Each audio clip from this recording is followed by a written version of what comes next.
In the workshop, welcome to the third part of this short series, a random assortment of old model steam engines. In this episode I'm revealing the contents of the second box, which contains some engines that do actually work. These were left with me quite a few years ago. I give a detailed verbal report on the condition of each of the engines. In this clip my friend James is opening the second box. The first thing you see is a load of pieces of cloth, which were used to protect the engines when I moved house 4 years ago. Here I'm pointing at one engine in particular and telling James to be careful with it. The first thing out of the box is this. It was a steam engine base that I was making for the customer. The base is designed to hold this max steam boiler, which was also in the box, as well as this small steam pump, and on the other end of it was supposed to be a double 10V, more about that later, plus a gas tank and condenser somewhere else on the base. Here is a shot of the max steam gas tank to go with the max steam boiler. Unfortunately, Max Steam are no longer trading. It's a shame really, because they were really good products, but the owner, Mike Abbott, finally retired. This ladder frame and the piece of brass sheet was as far as I got in actually building a base for a marine steam plant. In this clip you can clearly see that the boiler is devoid of fittings. I'll show more about the steam pump later on in the video.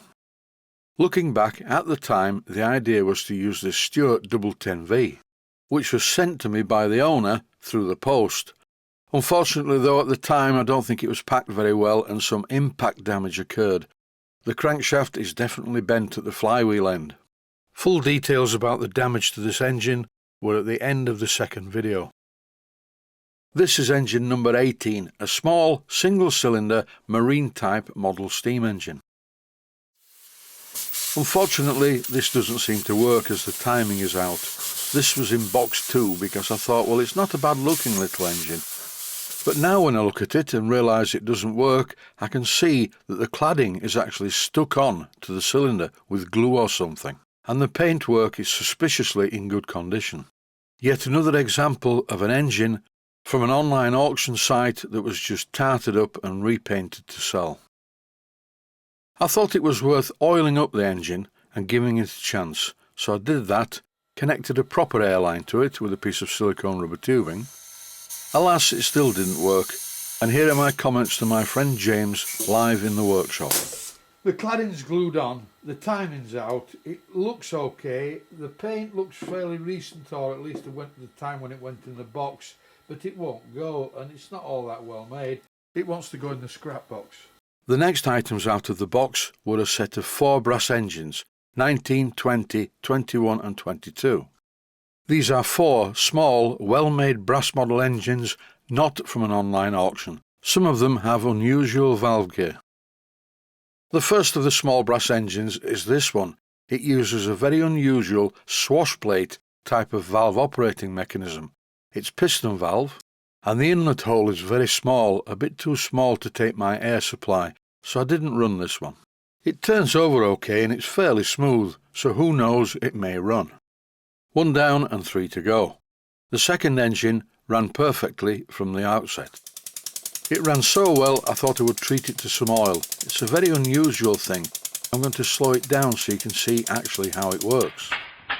The airline feeds air to a connector that looks like a crankshaft oiler. The crankshaft must be specially shaped to act as a valve to admit and exhaust the steam or compressed air. I've seen many steam engines that are a little bit bizarre like this one. Some engineers like building things like this. Personally, they leave me cold, as I've never really seen one in full size. After wiping away some of the oil from the bench, I move on to the next one. And this again is an engine with very unusual valve gear. It's very well made by a very competent machinist, but I can't get excited about it. My friend the late Bernard Walker used to like making engines like this, and he had a collection of quite a few of them. Is it a representation of a full-size engine or just a clever model design? Because this is a brass engine, running it frequently is going to make it wear out very quickly. Small or even large brass engines do not wear very well. Brass isn't a good bearing material. Moving on to the next one, and coincidentally at this moment in time on an online auction is an identical engine to this for sale. This sort of works okay. The valve arrangement on the inlet is a bit bizarre. It's a combination of a displacement lubricator and a regulator. So it's righty-loosey, lefty-tighty. And as my friend James has just tried to point out, the regulator valve works the wrong way around. The reversing lever is on the top. Initially it was very tight. When I slackened off the nuts on the top, it did move, but the engine would not run in reverse. This was a bit of a surprise because these 4 brass engines were bought from a dealer, not online. The engine does run in one direction very smoothly, and as the oil made its way through to all the moving parts, it got even better. When I decreased the speed of the audio and video, it really does sound good.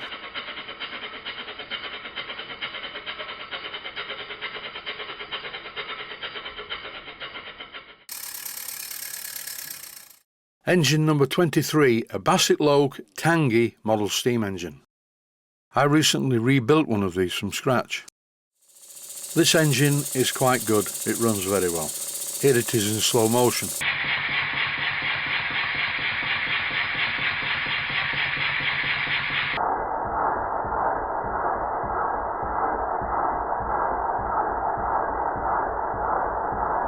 Unfortunately, this is not a rare antique engine. They come up for sale on auction sites frequently. Now for something interesting and sad at the same time, a vertical twin tandem compound model steam engine. And once again, this engine was not bought online, it was bought directly from a dealer. When I first saw it I thought, well, that really does look good, and at first glance it did appear to be well made in some areas. Can you see what the problem is? I'll give you a clue. The crankshaft is not right. Each of the crank webs turn independently of each other. The centre part is not fixed properly to the crank webs. The more I looked at this engine closely, the less impressed I was with it. I got the distinct impression that this was not made to be a runner. All the piping is soft soldered in situ to the unions. The problem with the crankshaft was not the main issue, it was the time it would take to fix the crankshaft and then all the other little things that are wrong with this engine. I think it's time to show you something good. This is engine number 25, a Southworth Engines 6-inch steam boiler feed pump. I sold a few of these at one time. They were built by a friend of mine who was temporarily disabled. He did get better in the end, but whilst he was disabled, he used to build them in his home workshop. I bought them off him, added a modest profit and sold them. I tested each of the engines both on compressed air and steam before selling them, because these engines can be very quirky. After sitting in a box for over 10 years, this one works straight away.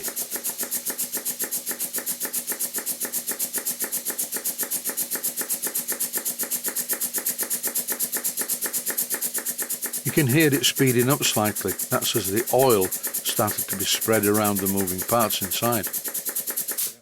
These steam pumps are really good. This is one of my favourites, a 6-inch high one. I also have a 12-inch steam pump, and believe me, I'm not bragging. Castings for these engines can be bought from Blackgates Engineering. The final one is engine number 26. This is a Stuart Models beam engine. It is very dirty and in a state of disassembly. I cannot run this one to show the mechanical condition. Take it from me though, it is not good. So what is wrong with this one? Well, quite a lot of things really. The first thing I notice is the bearing plumber block is not the same size as the crankshaft that fits into it. The eccentric also looks a bit suspicious. When I use my digital caliper on either side of the crankshaft, one side is bigger than the other. It's been sleeved. I think rebuilding this will not be the fastest job in the world. I really get the feeling that things are not right with the rest of this engine.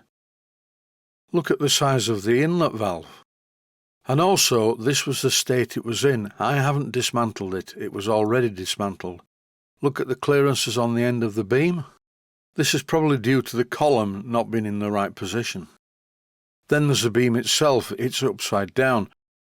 The hole in the top of the beam is designed to take a grub screw to hold the short cross shaft in place, and this should be underneath, so the beam's definitely upside down. Although I suppose you could put an upright with a little hand at this point, so when the beam was rocking it waved to you. But seriously, no, this is the wrong way around. Plus the split bearing doesn't look right. I think these have got a bit mixed up. Etc, etc, etc. This engine should have been in box number 1, but there wasn't enough room in there to fit it. And that's it, the final description. Stay safe, stay healthy, thanks for watching, and I hope you found it useful. Please take the time to visit my Mainsteam Models website and click on the section of the website that says Video Playlists. And by doing that, you can find other videos that you may like to watch. And by using the playlists, you can actually watch the videos back to back.